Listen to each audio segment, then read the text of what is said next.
Okay, well, welcome. Now, some of you I know from Indiana. Let's see, it's you three right there.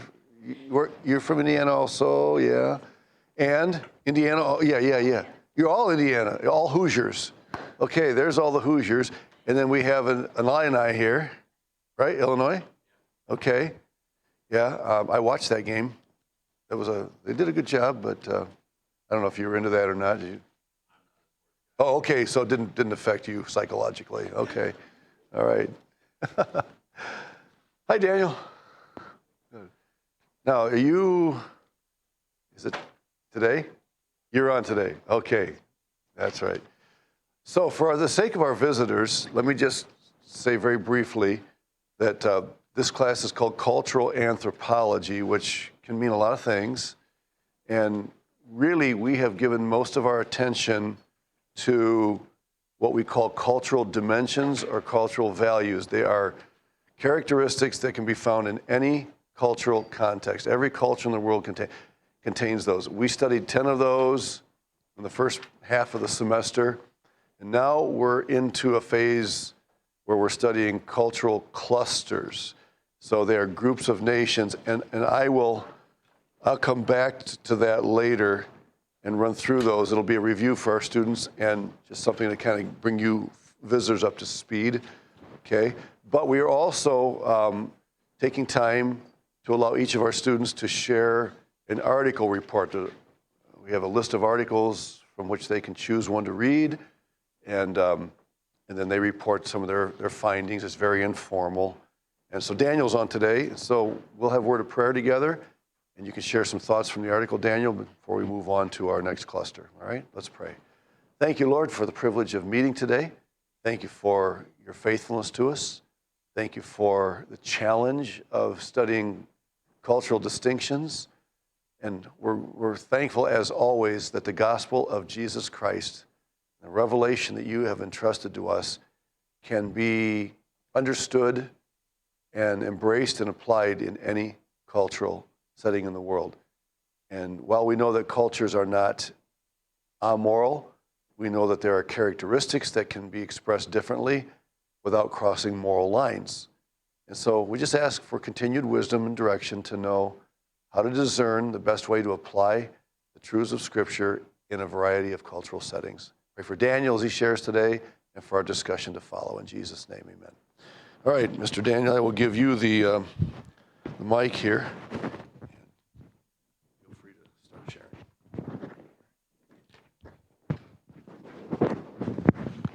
Alrighty, so my article was a pretty short article. It is called Understanding Culture by, not exactly sure how it's pronounced. I think it's Lloyd Ross.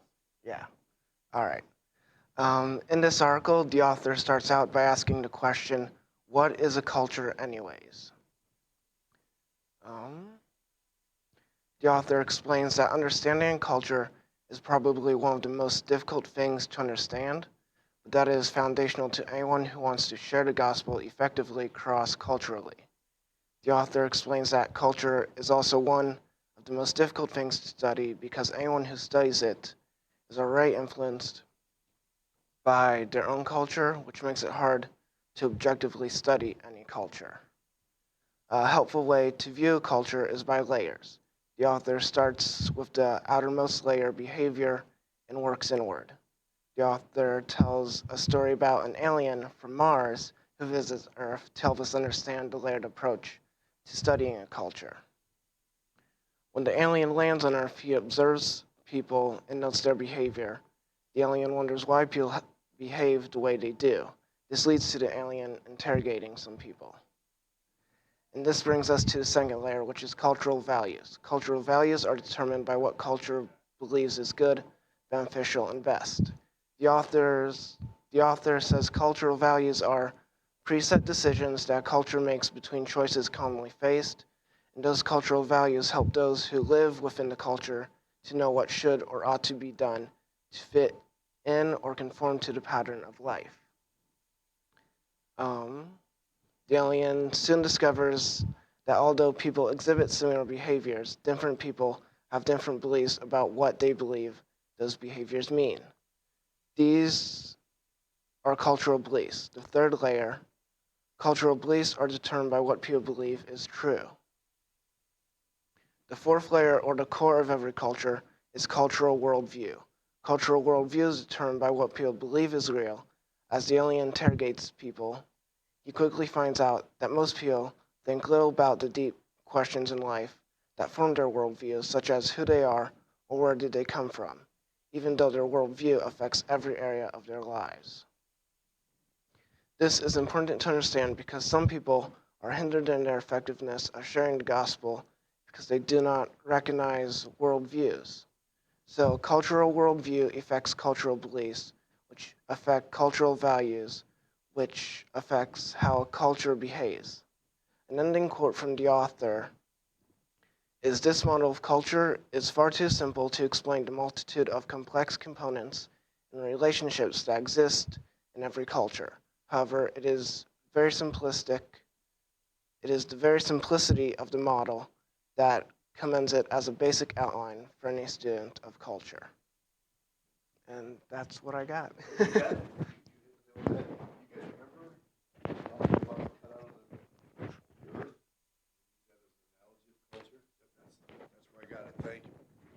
Good summary. Yeah, Lloyd Quast is the one that is probably not original with him, but he made use of the cutout of the earth to describe those. So let's see if we can remember them again. What's the one on the surface?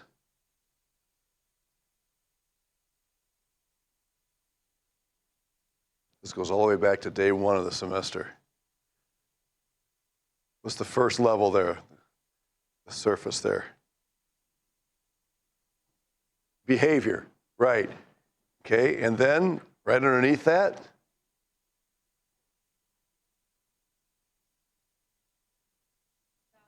right, values.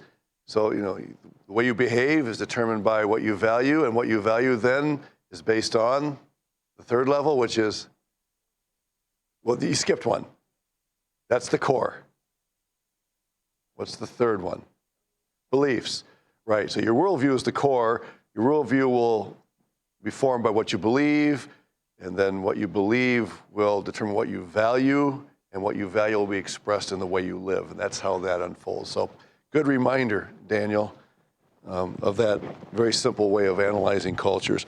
And for our visitors, there are 150 ways of defining culture. One guy that I really like says it's the software of the mind. That was a pretty cool way of putting it. So for our visitors, there are 10 cultural clusters. This is arbitrary. One of the words that we recognize as a weakness in this study is the word stereotype. You cannot study cultural differences without stereotyping cultures. It's just the way it is, because there's no pure culture. And so there's going to be overlap, and we're going to make oversimplifications. That's just part of it. But to say we shouldn't study cultural differences in order to avoid stereotypes is just as bad. You still have to enter into the discussion. So the first culture we studied in class was the cluster. Which one was it? The Anglo, and that's the one that actually can be found in 3 different locations geographically on the earth. Right. Okay, what was the second one? Didn't know I was going to do this to you, did you? Nordic. Okay, that's these guys up here. Nordic European, right? What was the third one?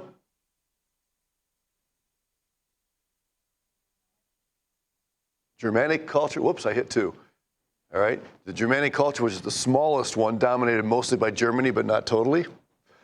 And then the Eastern European Central Asian cluster, which is by far geographically the most vast of all of them. All right. Then what? Yeah. Latin European, which we did on Tuesday. And today we are going to Latin America. So you have Latin and Latin, right? And of course, we know historically that what started here landed here in a number of ways for a number of reasons. Mostly, a lot of it had to do with sending political prisoners to places in South America, but that wasn't totally the reason why. exploration also had a lot to do with it, okay? So that's why we study these two in sequence. All right, so, get my notebook here. How many of you have been to Latin America? You been there? All right, who else has been to Latin America? Okay, which country? Mexico. You were two? So tell us, what do you remember about it? Oh, well, okay. Does it still fit? Good. Actually, no, just as a reminder, Mexico, culturally speaking, is included in the Latin American cluster. But geographically speaking, Mexico is where? It's part of what? North America. But that's because of the geography, not because of the culture. So same thing, remember, is true like when you study Egypt. Egypt politically is often lumped with the Middle East, but geographically, Egypt is part of what? It's a North African country. It's Africa. Excuse me. Right, so, and Mr. Horner, who teaches geography here, is the first to admit that there are some differences of opinion about what countries belong in what clusters, and some of that depends on whether you're studying politics or culture or religion or whatever, okay? All right, so let me just get through we still have coming up the Confucian Asian culture, which is primarily China, but also takes in Japan. And Confucianism in Japan is a lot of Buddhism. Are you familiar, Lana, with a lot of Confucianism in Japan? Is it very popular or not? Or is it mostly Buddhism and Shinto?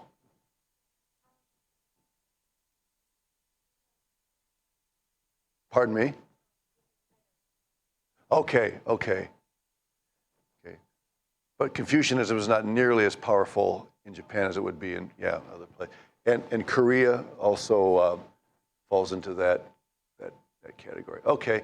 Then we'll talk about the South Asian cluster, which, as you can see, involves a lot of migration. We'll get into that later on. And then the Sub-Saharan African cluster, and then we'll end up with the Arab cluster, which takes in North Africa and what we call the Middle East. So that's where we're heading.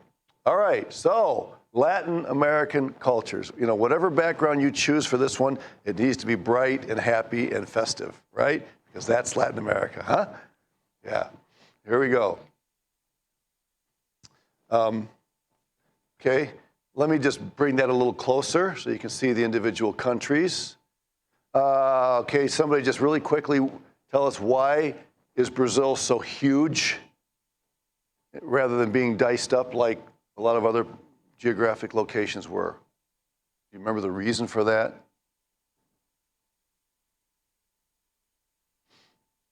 If you remember, have you studied church history, or Western civilization? Does that ring a bell? Anybody? And even if you took it, you're not about to admit it, right?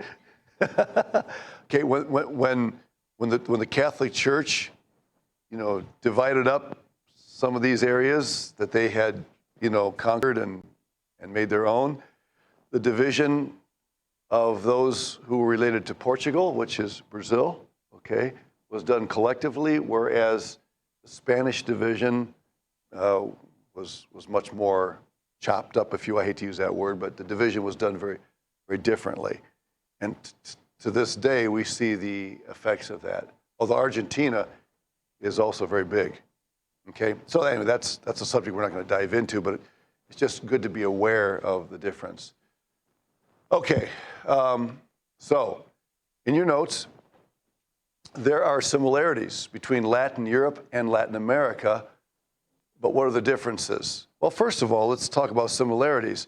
Can you think of some similarities between Latin America and Latin Europe besides the name?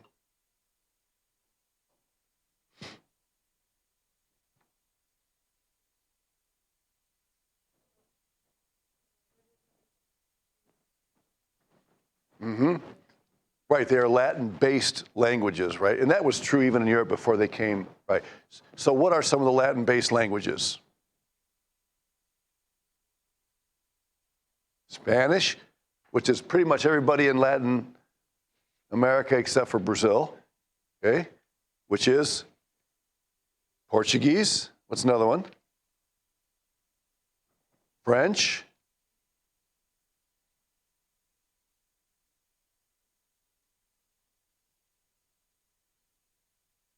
Italian. Right, right. And there are other languages as well. Those are some of the main ones. They're all Latin-based. Now, you studying Greek? You're not doing Greek, right? Are you? Anybody studying Greek here? Okay. Greek's a Latin-based language as well. Okay. All right. Good. So language is one. Other similarities? Yeah. The dominant religion being Roman Catholicism, both in Europe and in Latin America. There have been changes in recent decades, but still it's generally true. What else? Any other similarities?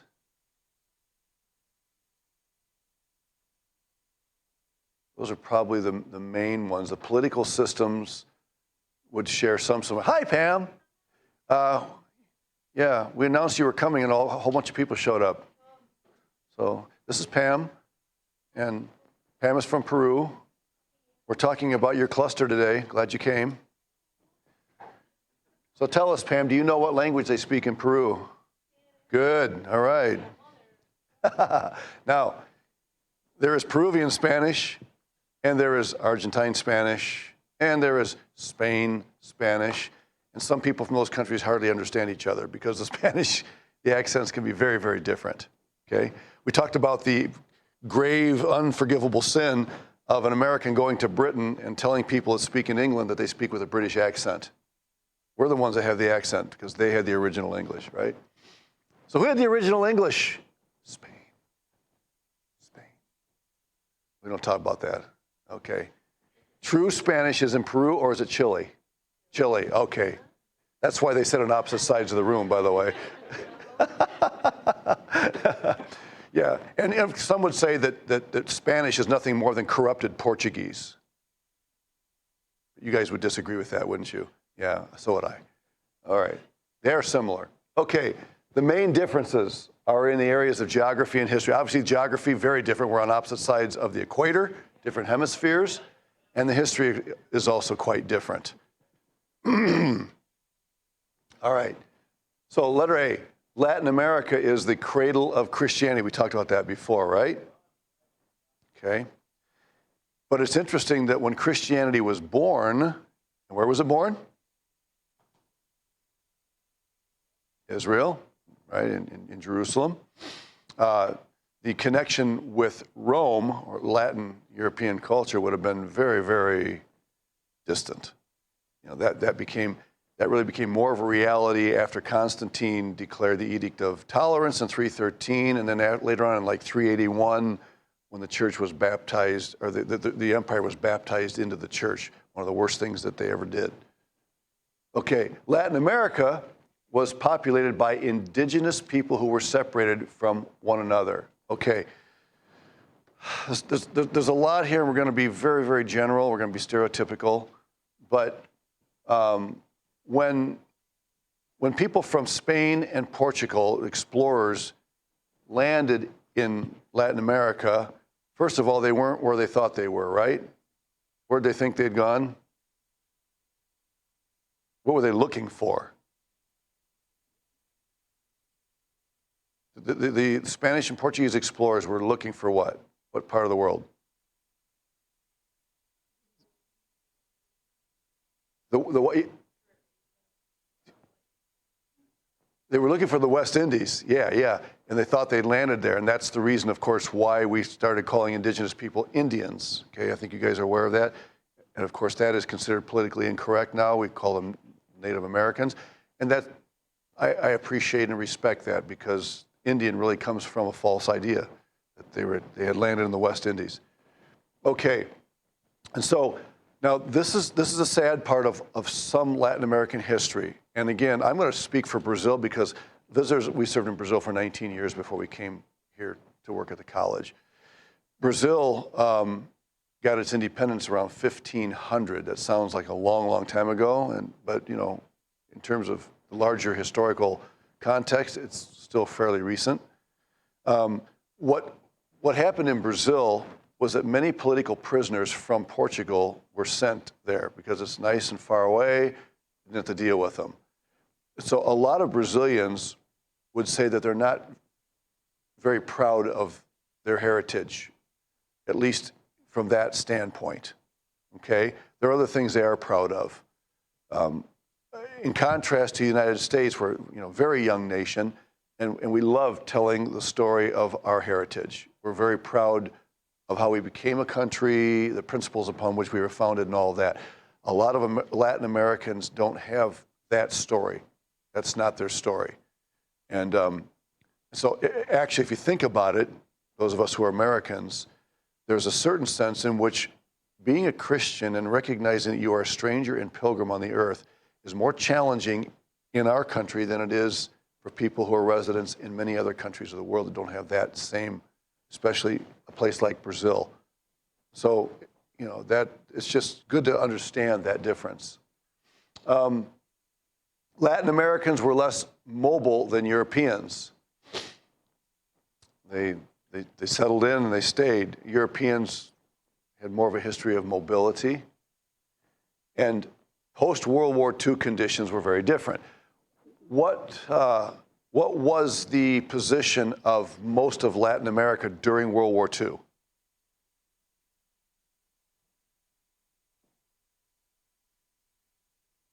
What was their posture in the war? Right.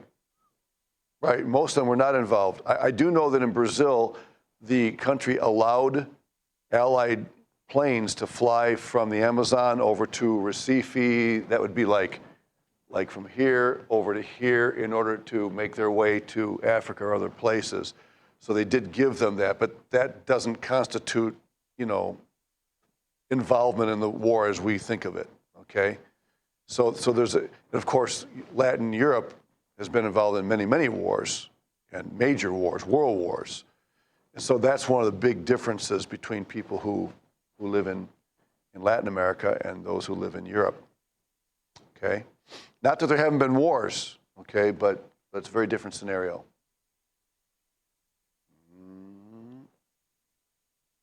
Okay, number 3, care in using the term Latin America. Okay, so I'm going to ask Pam, Izzy, do you consider yourselves Latin Americans? Do you like that term, or do you prefer something else? Go ahead, just what do you think? All right. You can go either way. Doesn't okay. Pam, how about you?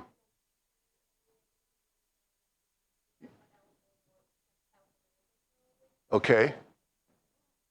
You don't have a problem with that. Okay. There are some who do, and that's why I'm asking. It's and one of the challenges in any country where there's a variety of ethnicities living in the same country is, how do you understand people?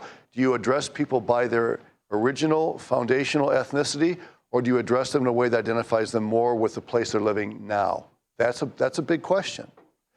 Same thing is true with whether you call a African American an African American or a black. Some of them do not like the name African Americans because it associates them with Africa, and they want to be known as Americans. And others have no problem with it. So this is one of the questions that we have to ask in order to, try to be respectful and sensitive to people whose roots are not here in our country. I don't know why this is not. Okay, there we go. Latins consider themselves Americans. When I was in Brazil, I referred myself to an Americano, as an Americano. And I remember one of my students, raising a hand saying, we're Americans too. And so, now the person that said that was not being, wasn't angry, was making a point. And what I learned is that they referred to us as Norte-Americanos, North Americans. But at the same time, having said that, Brazilians, I don't know about Peruvians and Chileans, but Brazilians I don't remember them ever referring to themselves as Americanos, as, Americanos do Sul, South Americans or something like that. So in daily conversation, they wouldn't use that designation. But they do understand that they are of the Americas, just like we are. Yes?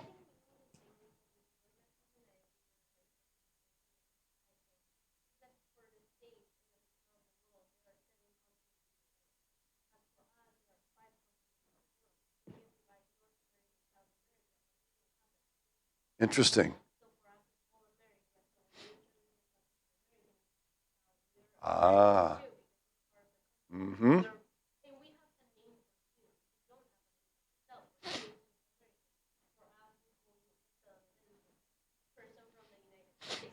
How do you say that again? What's the word? One more time. Okay, which means? Okay. Okay. Okay. Interesting. Interesting. Okay. Yeah. All right. So when you study geography in Peru, all of that is, the whole section is America. They don't call one North America, one South America. Fast. How about in Chile? Same thing? It's all America. And of course, you know, we used to have three actually: North America, Central America, and South America. And even the Central America idea has kind of gone by the wayside now. Yeah.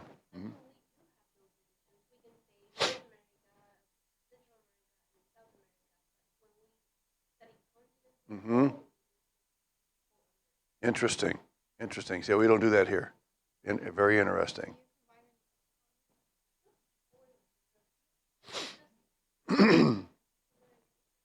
You said there are five then. You see America, Europe, Asia, Africa,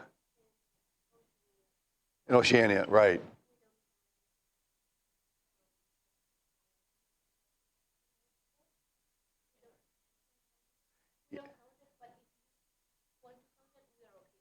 Okay. Ah, okay, okay. That's fascinating. It really is. Yep. Very interesting. Okay, good. So you know, this whole thing is much more complicated than, you know, we'd like things to be simple, but it's just not reality.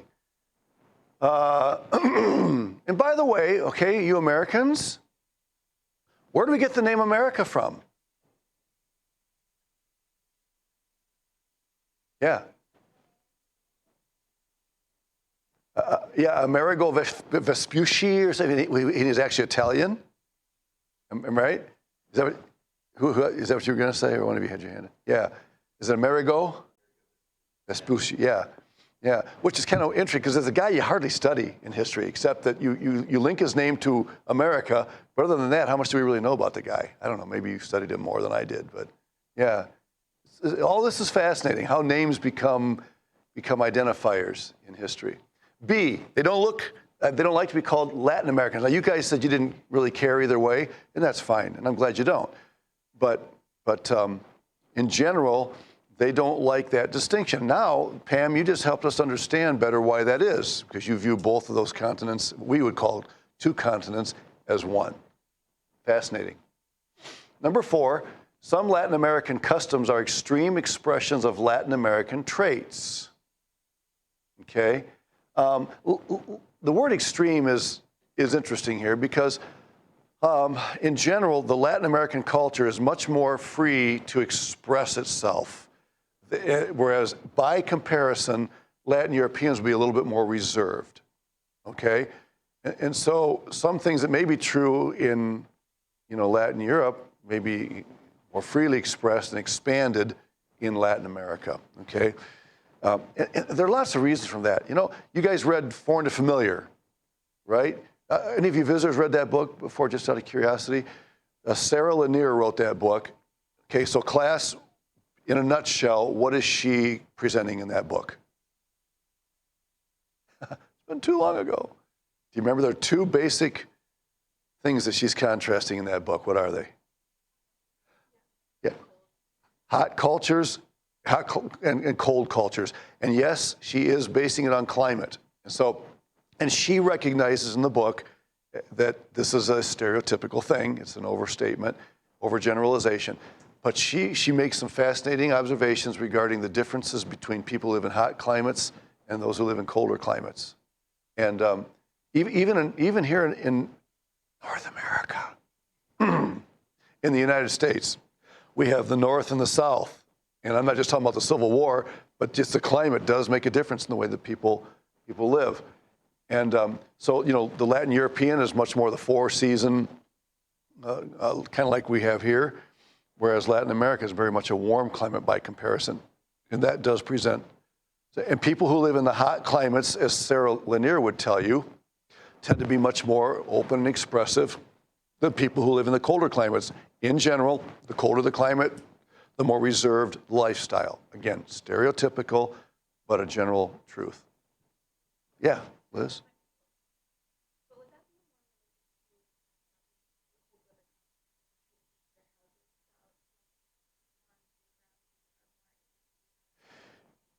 I think so. I think that the impact of the climate on community interaction has a lot to do with it. I mean, we see that even here. Everybody gets, oh, hi, neighbor, forgot all about you, It's been a long time since last fall, And so you start interacting again. But in the wintertime, everybody stays inside. Definitely. It has a big impact on that. Yeah. And even the length of days, things like that, have an impact. By the way, thinking of days, have you guys heard that there's already been some move in the Senate that's apparently going to try to standardize they're going to remove daylight savings time? You guys heard that? Yeah. Has it actually happened yet, or is it just on the table right now? I can't remember. I'm kind of in favor of it. I don't like that adjustment we have to make every year, but twice a year. Yeah. Okay. Well, here's some things about Latin American customs that are a little bit more, extreme expressions. Paternalism. What is paternalism?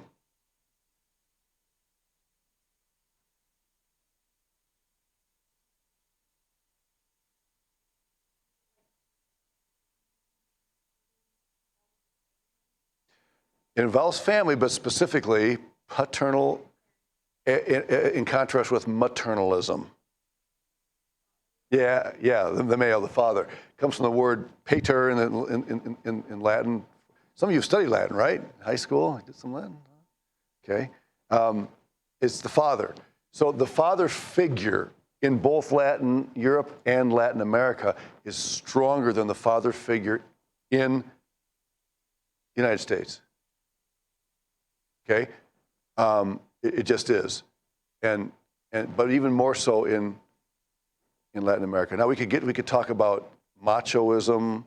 What is the Spanish word for? Is it macho? Is that the word? I think that's what we just adopted that word here. Yeah, and in Brazil the same thing. There's a very strong male role in the home. It's not always the correct expression of that role, but it does exist. The role of government. Now, remember we talked about France last time? They view Americans as being stupid because, why wouldn't we depend on father government that's there to help us? Why do we insist on being rebellious teenagers as a country? And Latin Americans love their freedom. They really do.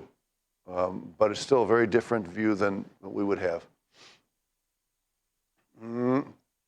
Gender roles. Well, I mean, we're losing it. I don't know how else to say it. We have become irrational and insane. I don't know if any of you have looked at what's going on in the Disney world right now, but Disney has just absolutely gone bonkers in this thing. They're losing their minds. It's crazy. Gender roles. We're taking the lead as an American culture, United States.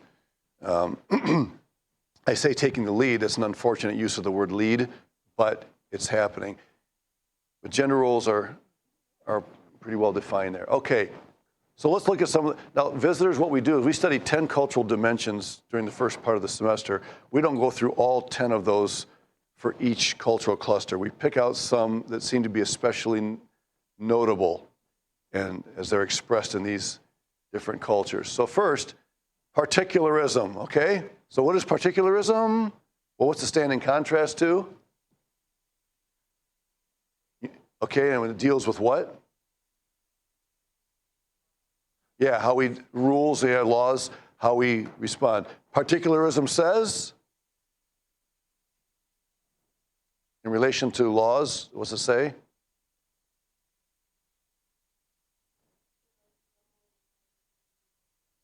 Yeah, that's why the word particular, right? So the laws don't apply the same to everybody. Is that what you're going to say, Val?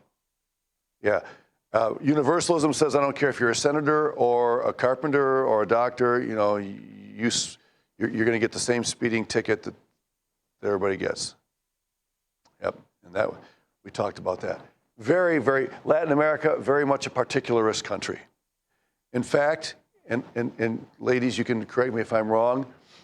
In Latin America, to slap the same fine on any citizen that you would slap on a senator demeans the office of the senator and actually casts a bad image on those in leadership. Would I be correct in saying that?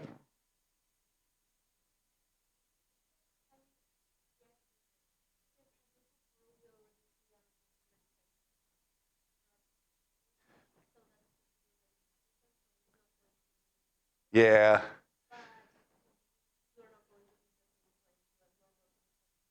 Right. And nobody would expect that, right? Whereas here, there's that expectation. You know, just because he's a senator, we elected him. You know, why should you treat him any differently? Yeah. So the expectation is different. Yep. I talked about, yeah, go ahead, Izzy.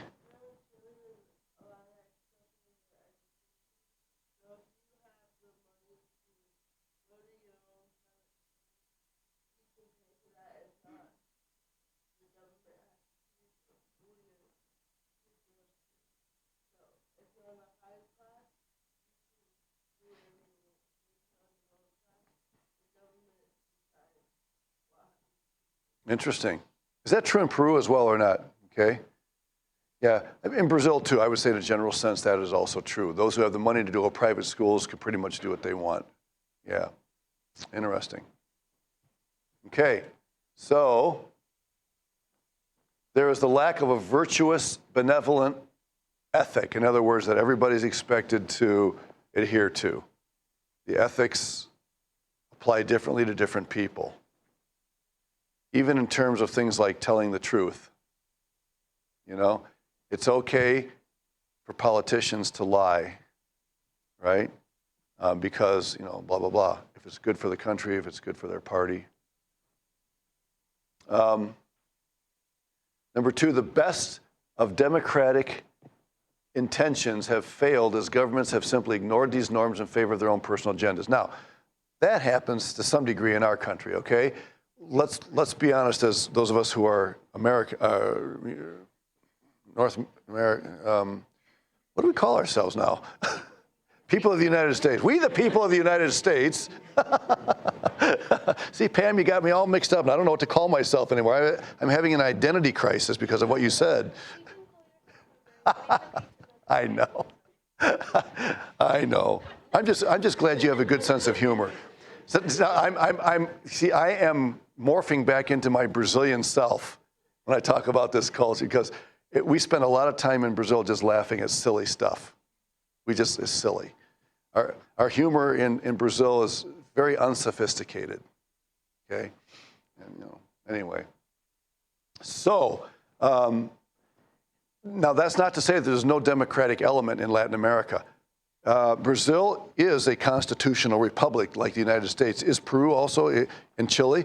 You know, so they still call themselves that, but it's how it plays out. Okay, even though, I mean, let's face it, you've all heard of the People's Republic of China, right? It's not of the people, it's not a republic.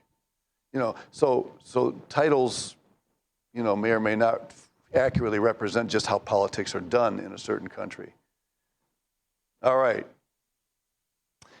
A Brazilian saying, I think I told you this another time. For friends, everything. For strangers, nothing. For enemies, what? The law.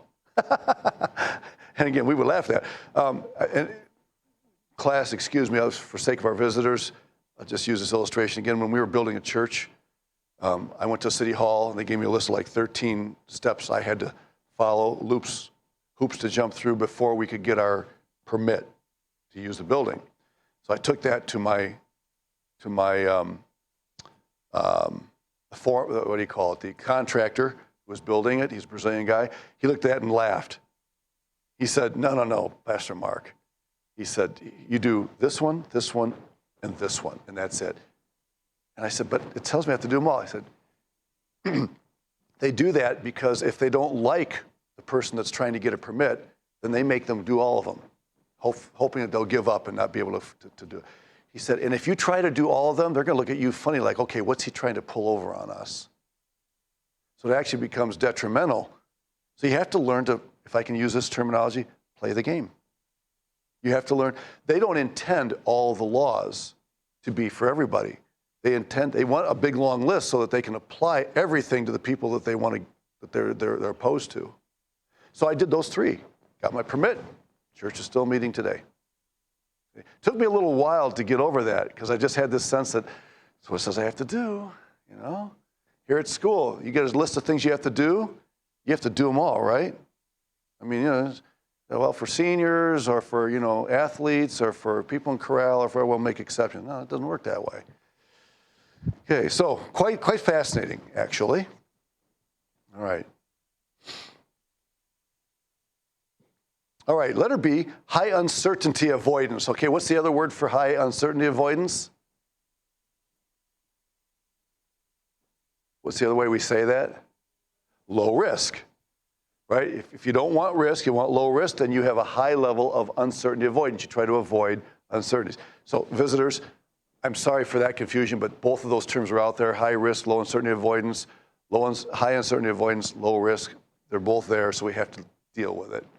Okay, so in Latin America, you have a fairly high level of uncertainty avoidance. Now, you might say, wait a minute, have you ever driven on the highways of Latin America? There are exceptions to every rule, right? Actually, I don't know about Peru and Chile. I didn't find Brazil to be all that complicated on the driving. How is it in Peru? Or does it depend on whether you're in the city or... You don't. Mm-hmm. Yeah. Same thing in Chile?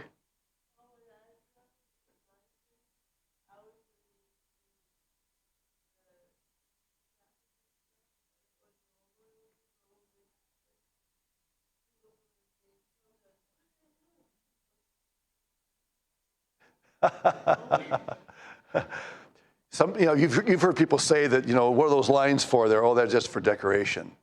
You know, well, that's not necessarily true. Although now in Japan, just the opposite, right? Very careful to obey the.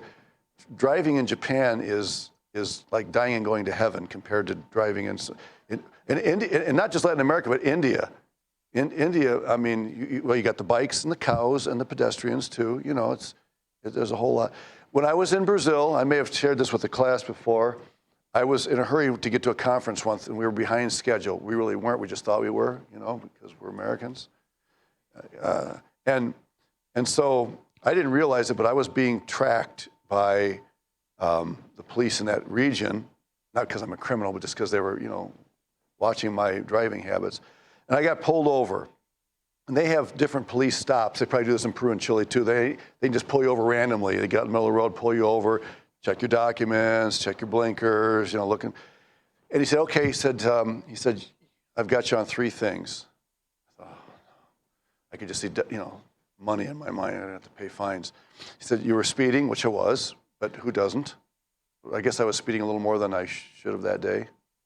Okay. I know this is visitor weekend, right? I got to be careful what I say. I condemn myself. Hey, who drives the speed limit here? Who doesn't go 5 maybe some, I know Iowans that always drive 5 miles an hour under the speed limit. And, yeah, we won't talk about that. But they had me speeding, and I passed a truck going over a lombada, which is a speed bump. There are speed bumps along the way, even on the major highways when you come into towns, and it's illegal, technically, to pass somebody on a speed bump when you're coming into town. Do people do that? Of course they do. But I got caught doing it. And what was the third one? Oh, they said that when I was passing a motorcycle, I cut in too soon afterwards and created a dangerous situation for them. And so What did I do? Did I argue? No, I didn't. No, you don't do that. I said, man, I am sorry. This was a really nice young cop. He was probably in his 30s, really, sharp. I really liked. He was very polite. I said, sir, I am so sorry. He said, I'm just going to get you on one of them. Okay. I said to him, I deserve all three. He said, no, you're just going to get you on one. And I don't even remember which one it was. So I did get a fine, but instead of slapping me for all three of them, and I think part of the reason is because he could see from the very beginning that I was going to treat him with respect. I was kind to him. I wasn't being false. I was just doing what anybody should do, trying to treat him with, recognize his authority. If I, as an American, had tried to, stand up to him like, hey, you're a Brazilian, you're trying to tell me, an American, what to do, I'd probably be in jail, and it wouldn't have been right for a Christian to do that anyway. So I'm just saying that the highways down there in Brazil aren't nearly as, their driving ethic isn't really all that bad. I didn't have that much of a problem with it. I think so. I'm not even sure if they could tell that I was an American when they were doing it. Sometimes they'll send policemen to kind of, just be out there and watching, and they flagged me. You're wondering if they did it because they knew I had money, but he never gave me the impression that he was after a bribe. That was one of the things I really respected about the guy. Never. Somebody else have a hand up there? Okay. Germans try to eliminate uncertainty through laws. Not just Germans, but I'm using the German example because they would be a strong example of that, of establishing laws to guarantee that things run in an orderly, non-high risk, low risk fashion. Latins use paternal and family networks, and that provides low risk. If you have good family networking with relatives and things, it gives you a sense of security, which I think we could use more of in our country here, by the way. Latins use religion to gain certainty.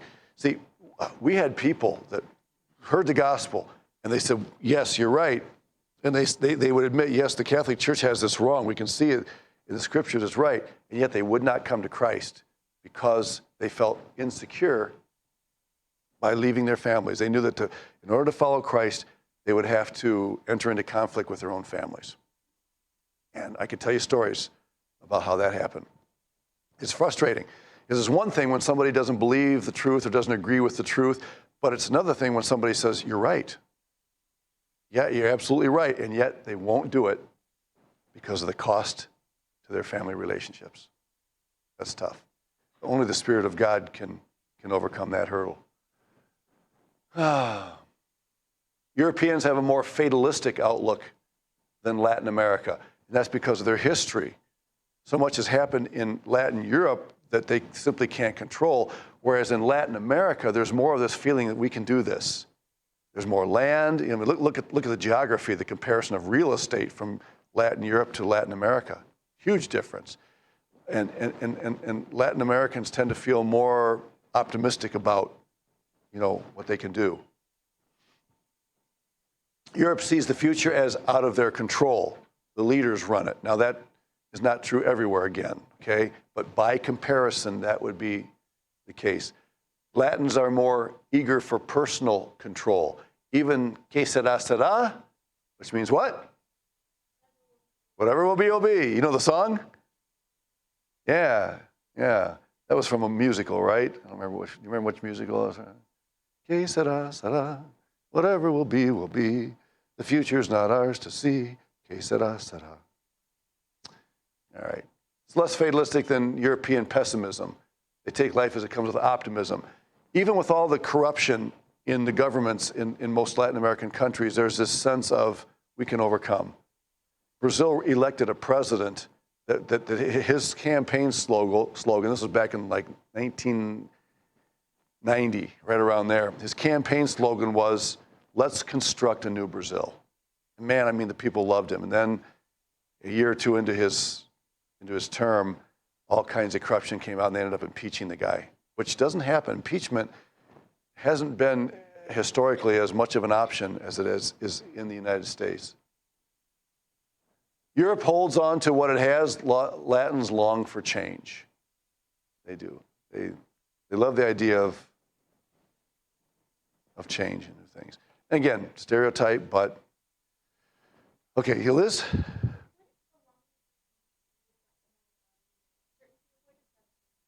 You'd think so, wouldn't you? That if you long for change, because change usually involves an element of risk. Yeah, perhaps in that sense. Yeah, I guess the best way to answer that is to say that yes, it does, but not enough that to tip the scales overall when you look at the culture overall. But you're right. If you're the kind of person that longs for change and you're looking for change, you're gonna have to take some risks in order to make that happen.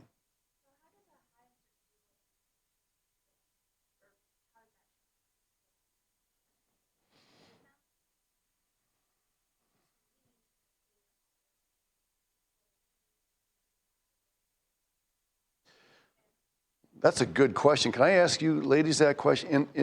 Maybe you would disagree with this statement. Do you view Peru and Chile as being more high uncertainty avoidance, low risk, or do you view it as more high risk? Maybe, can I get your opinion on that?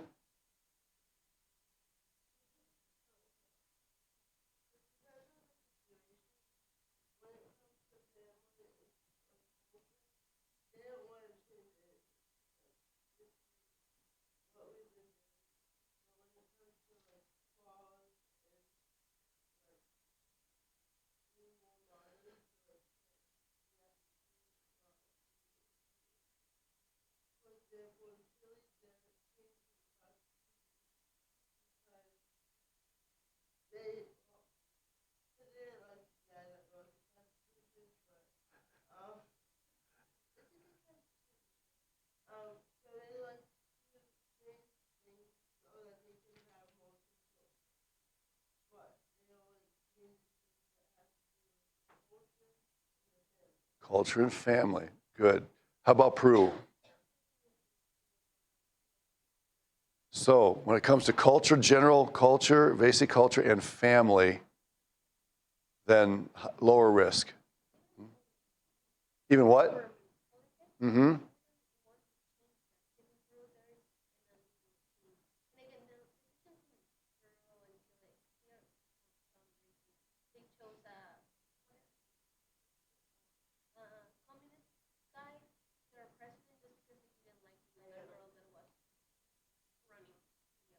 Yeah.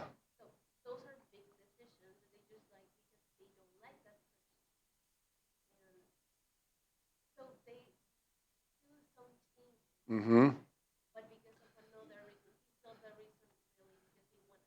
Okay.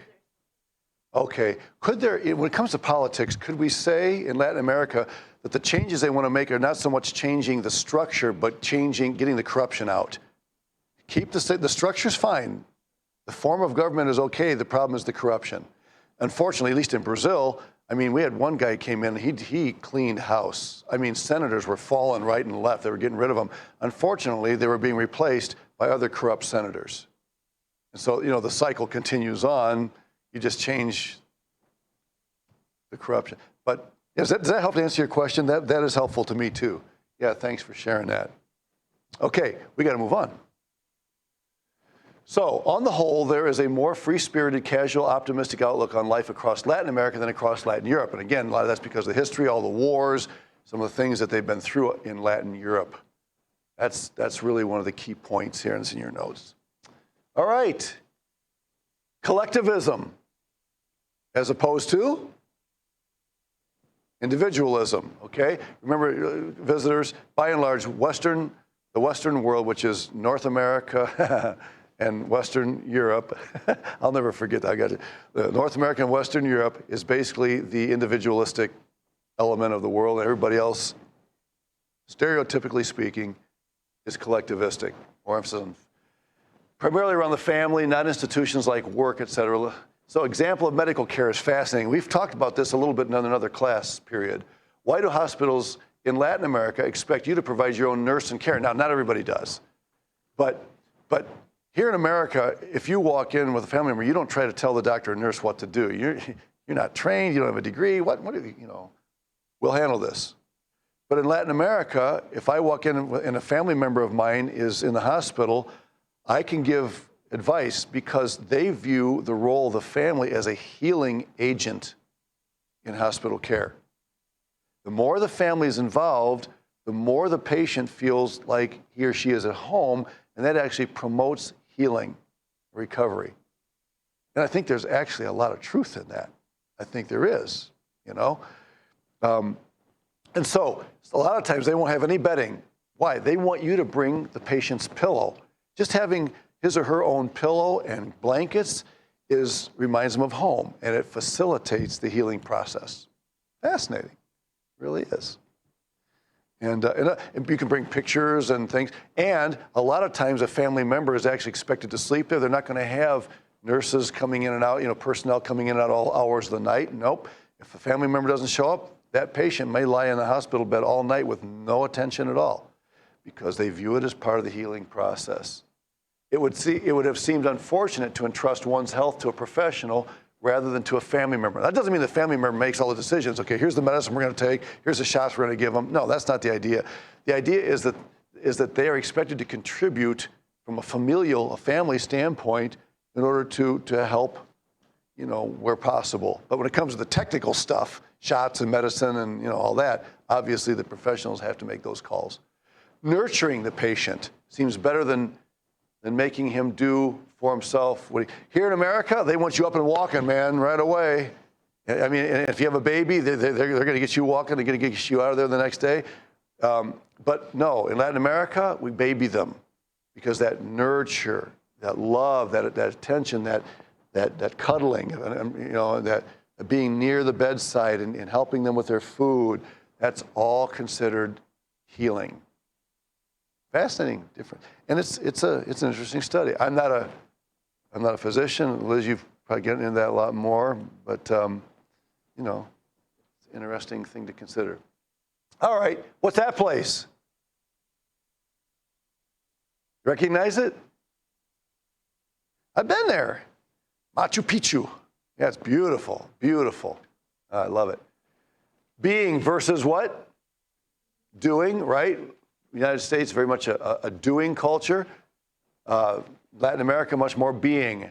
High context, what's that referring to? Communication, exactly. High context means I don't have to say a lot in detail because our relationship or the place we are or the experience says a lot for me. So if I go to my home and my wife says, "How was your day?" I say, "Fine." Okay, she knows right away it wasn't. It's because the way I did context. She knows how I talk. She knows if I don't look at her, if I, So Latin America tends to be high context. They expect you to be able to read all the cues around you in order to finish the conversation, if you will. Okay.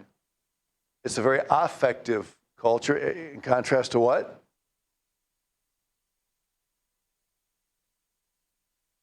What are we talking about here? What's the issue?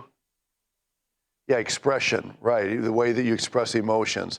Affective versus, what's the other word? Neutral. Neutral meaning I'm not going to really reveal what I'm feeling. I feel. It's not the absence of emotions. It's how you express them or cover them more, right? Which of the clusters is the most neutral? We've already studied it. Little bitty one. The Germanic cluster, right, is the most neutral. Although Japan would also be considered a more neutral culture that way, okay, as a nation. They use less personal space. This is one of my big struggles when I went to Brazil. I was wrong. Okay, I'm just telling you up front, I was wrong for having this attitude, but I kept thinking, why don't they respect my privacy? They had no idea that they were disrespecting my privacy. Here in America, when they said 6 feet apart, everybody's cool with that. We like our distance. But in some countries, 6 feet apart is like, what? I can't even see that far. They yell, And Brazilians typically, live in houses that are very, very close together. Okay, and they drive closer.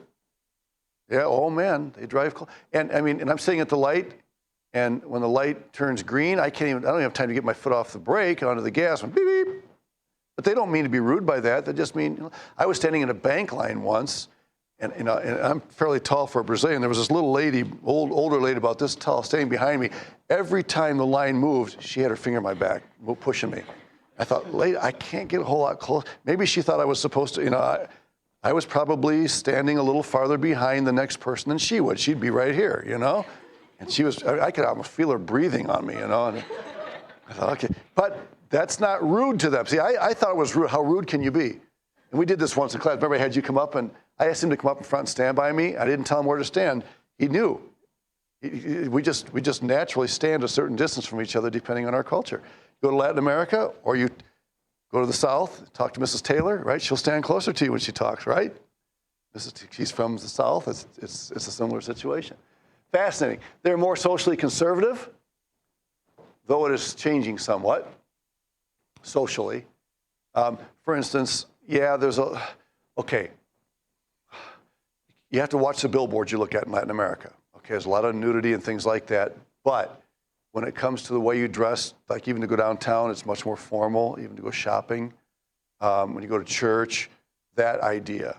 So don't get me wrong, there's a lot of indecent dressing, but they also are a little more formal when it comes to doing social things rather than you know, shorts and flip-flops is fine. They dress more conservatively, except on beaches. Yeah, that's point needs to be made, even though TV scenes tend to be more explicit. If I go downtown in Brazil wearing my shorts and flip-flops, I look like a street kid. It just looks totally, what is he dressed like that for? That's the way street kids dress. You know, not the norm, you know, regular people. This conservatism comes from a mixture of Catholicism and the indigenous culture. Catholicism typically very conservative, right? And it's in most ways. And the indigenous culture would also be a culture that expresses that conservative idea. Pentecostalism is huge in Latin America. Evangelicalism has grown by leaps and bounds in the last 60, 80 years in Latin America. But about 90% of all evangelical growth in Latin America is Pentecostal. A lot of emphasis on prosperity theology because it offers something to the majority of poor. Okay, and it's sad. It is. In fact, it makes me angry when I see what they do. The things that they do to convince poor people that they'll just trust Jesus, they'll get rich. It's really, really, really sad. Okay. There is a fiesta tradition that is contagious. They love feasts, parties. And when they do it up nice. All right, birthday. They came out when my birthday, and they sing a song to me out my window. They had this song they sing in Brazil. All right, bright, bold colors in their art. Love colors. I don't know if they do this in Peru and Chile, but a lot of times the New Year, they'll start the New Year by putting new paint on their houses. It's supecao. It's like whitewash, but different colors, bright green, red. They do that in your countries? Okay. A lot of people paint their houses. They what? For the new year. Yeah. And it does affect the way that you relate to people, even the way they dress that way. Okay. I'm probably not going to make it completely through. We have to be done by 12:15. What does it mean to be a Latino in the U.S.? Okay. They resent being referred to as a unified group. Oh, Latino. As if Peruvians, Chileans, Brazilians, Argentine, they're all the same, right? It's kind of like we do with Lana with Asians. Oh, Asian, all Asians are the same. No, they're not. No, they're not. See? And so they don't appreciate being all lumped together as all one big group. Latins have done better than most in adapting to other cultures. Latins are very good at adapting. Things happen, I remember things happening politically in Brazil. The economy took a huge hit once, and they go on. They find ways to do it, and they keep on going. They are very, very adaptive. Family is key to wherever they are. Family trumps work. That's true in many cultures. The main meal is often the noon meal. That's one thing I miss here. Here, oftentimes, the big meal is supper. And in terms of hygiene, that's not good. Because you eat a big supper, and then you relax for the evening, and you store all that. You eat a big noon meal, you use it up in the afternoon, right? And that's what Brazilians do. They have a big, usually rice and beans, that's the big one. And it's a huge meal. I mean, they pile it on. Some of those guys can really put it away. Latins are often considered rude just because they're louder and they're closer, but they're not trying to be rude, they're just being sociable. So it's our way of perceiving it. So if you're around a group of Latins, get on an airplane, if I'm on an airplane in Dallas, Fort Worth, it's gonna fly to Rio, it's gonna be noisy. I was on a bus once, a guy sitting right there on my seat. I'm sitting in my bus seat, and he's sitting right there talking to one of his buddies, and I'm kind of like this. He's not trying to be rude. He's just being sociable. F, they talk openly about people's physical appearance. I think I've told you, I went to camp once, and there was this guy who was tall and skinny, and they called him macarrão. Hey, macarrão. Macarrão means spaghetti. It's the long thing of spaghetti. And I went to another camp. This big guy was walking around like this. Hey, sapão. Sapão, vem cá. Sapão means big toed. He walked around like this, and that was his name. And they called him that, and he responded, and they use. I had one student, he was about this high, and his name was Gunga. Gunga. I said, what does that mean? Oh, when he was 2 years old, and he first started talking, the first thing he said was Gunga, Gunga, and it stuck. So this guy's gonna be a pastor. So they're gonna start calling him Pastor Gunga, because everybody goes by their first name. So he finally realized when he was in Bible college, he needed to change his name to Pastor, what was it? Francisco. See, I didn't even know his first name, because students would come to college and they would use their nicknames. Nicknames are a big deal in Latin America. And a lot of times you don't even know the person's real first name, because everybody calls them by their nickname. And it's just an accepted thing. I was Beak in high school, but Do's and taboos, very quick and we'll be done. Do keep your palm down as you motion to come here, all right? You don't do this. At least, I don't know about Peru and Chile. Okay, you do this. Is this how you say to come in they use this motion in Peru to come or not? Is it different? If you're motioning for somebody to come, what do? You do that? Interesting. Okay, in Brazil, especially this. This is you're calling a prostitute. Yeah, you do this, it's illicit. It's immoral. So you do this. You don't do this. I'm sorry. You don't do this in Brazil. This has also a very dirty connotation. You do this. So I came back after living 19 years in Brazil. I'm walking around faith camps. Hey, how's it going? How's it going? Like this. Everybody's like, what's with the thumb? Because how you doing? Okay, man. No, you don't do that in Brazil. I did that the first year I was down there, and the guy said, a Brazilian guy that spoke good English, he came over and said, Mark, he said, don't do that. Do this. And he explained why, and I never did that again. So keep your palms down, at least. All right. Do lighten up over schedules and time. I could tell you so many stories about that. Oh, man. Don't underestimate the importance of building relationships. If the clock is more important than the people, then you've lost your chance. It's just the way it is. And then do keep in mind the adaptability of the people. I was the over-apologizer. I was constantly apologizing when I did something wrong, and they made a joke out of it. Oh, just scoop, because that's what it means. If I say something wrong, I say, just scoopy, excuse me. And they used to laugh at me about that. So I had to learn in the classroom. I reserve that for only very serious offenses. Otherwise, it's meaningless. Because they're very adaptable. They are very forgiving people. I thought there were times when I thought that I had lost a friend for good because of some offense that I committed. And I was so far from the truth on that. They loved me, and they forgave. I miss that part of the culture. I really do. The Latin culture it's a lot of fun.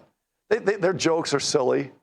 I remember one day I was with a group of pastors. These pastors telling jokes. One guy told a joke about somebody that came and chopped off a guy's head and hit it, and the guy went nuts trying to go around and look for his head. And I'm thinking, that's supposed to be funny. They're just belly. I'm looking at him like, serious? That was funny, but it was. It's kind of like the Three Stooges kind of humor, that really silly humor. And by the way, I do like the Three Stooges, but yeah. So hey, Latin America, there's so much more to say about it. I could have let either one of you get up and do this whole class today, and you would have done better than I. You live in that culture. But good, thanks. Visitors, thank you very much. I hope they told you this class went a little longer, okay? Yeah, I'm very punctual normally. Let you out a minute early here. Thank you very much.